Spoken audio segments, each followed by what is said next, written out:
Génial. La présentation, s'il vous plaît. Oui, je m'appelle professeur Juma Kobor, directeur général de l'Agence nationale pour les énergies renouvelables, ANER. D'abord, permettez-moi de vous remercier, votre structure Direct Actu, pour m'avoir donné cette occasion de m'exprimer dans le cadre de cette journée, mais aussi de remercier et rendre hommage à la direction de la coopération et de la promotion, qui est une direction en général où c'est à fait l'exception au sein de l'année, où on a presque la majorité, 90% qui sont des femmes. Et ça, c'est pour aussi leur rendre hommage. Concernant votre question, pour répondre à vos questions, pour moi, c'est l'occasion de rendre aussi un vibrant hommage à toutes les femmes, particulièrement celles qui nous a portés, mais aussi celles qui aujourd'hui sont en train de montrer avec qui nous passons souvent le quotidien, c'est-à-dire nos épouses, et aujourd'hui avec celles avec qui nous sommes en train de travailler au sein de nos structures. En tout cas, c'est pour moi une journée d'hommage, de rendre un vibrant hommage à ces femmes-là.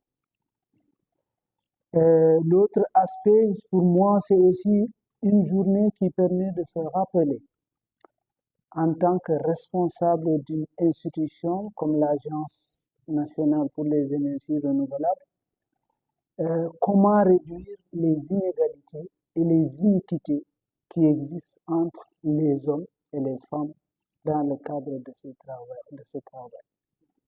Voilà. Très bien.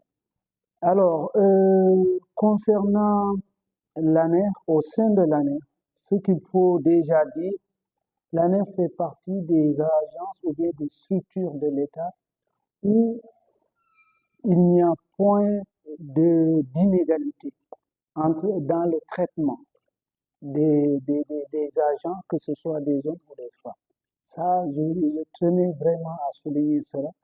Mais ce qu'il faut savoir, c'est que aussi, au sein de l'ANER, on a créé un moyen d'accompagner les femmes, particulièrement dans le renforcement de capacités, en les aidant, en leur donnant des possibilités de faire des formations complémentaires. Ça, c'est vraiment des aspects, parce que ce qu'il faut savoir, c'est qu'en général, les femmes, lors de leur étude, elles ont des difficultés à aller beaucoup plus loin. Donc souvent, les diplômes qu'elles ont, beaucoup d'entre elles ne parviennent pas à aller beaucoup plus loin, à avoir des masters, des doctorats liés aux difficultés du quotidien, à savoir les travaux, etc. Et donc, nous nous sommes dit que quand elles ont la chance de travailler, il faut les accompagner pour renforcer ces capacités, avoir d'autres diplômes qui leur permettent d'occuper des fonctions beaucoup plus importantes.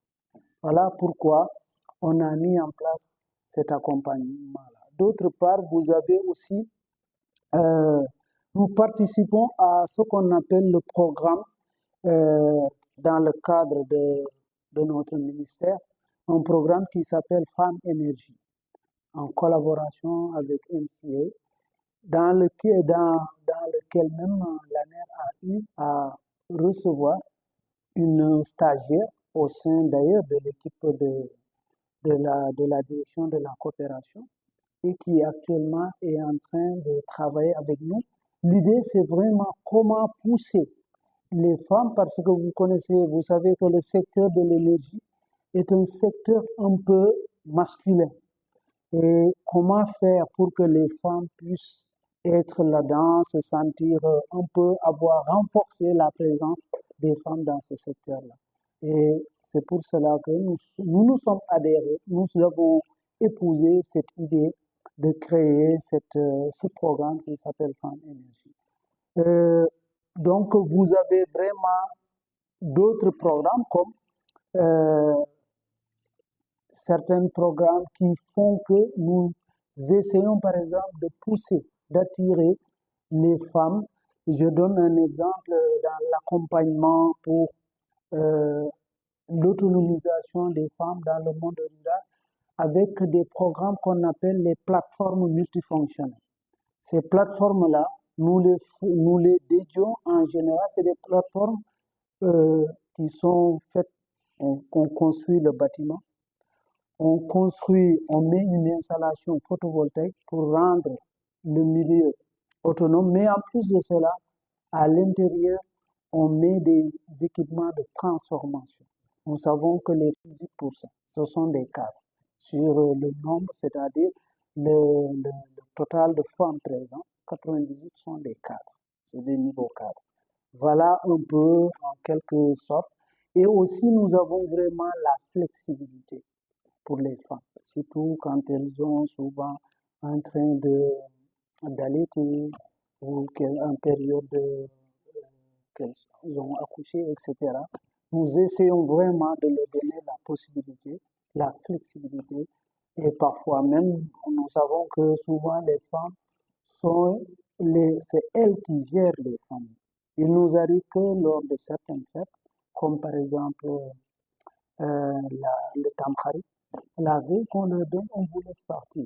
Pour ça, on vous laisse la journée, telle journée, parce que tout simplement, on sait que vous avez autre chose à faire en plus de ces activités-là.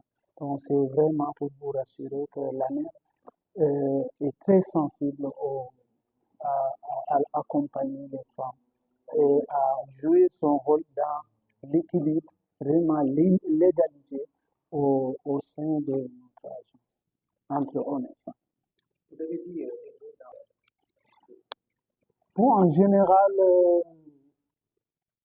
ces femmes occupent différentes fonctions, des fonctions à peu près plus hautes que basses. Par exemple, elles travaillent elles sont presque dans tous les secteurs d'activité de l'année, à savoir la direction de la coopération, de la promotion, de la communication, comme je l'ai dit. Et d'ailleurs, là-bas, la directrice, c'est une femme. C'est elle qui gère la direction. Et elles sont présentes aussi dans la direction qui est chargée des projets et programmes, qui sont des directions techniques. Et aussi, elles sont présentes dans la direction de planification, d'évaluation, de suivi, dans laquelle elles nous apportent beaucoup de choses sur le suivi des projets, leur évaluation, etc.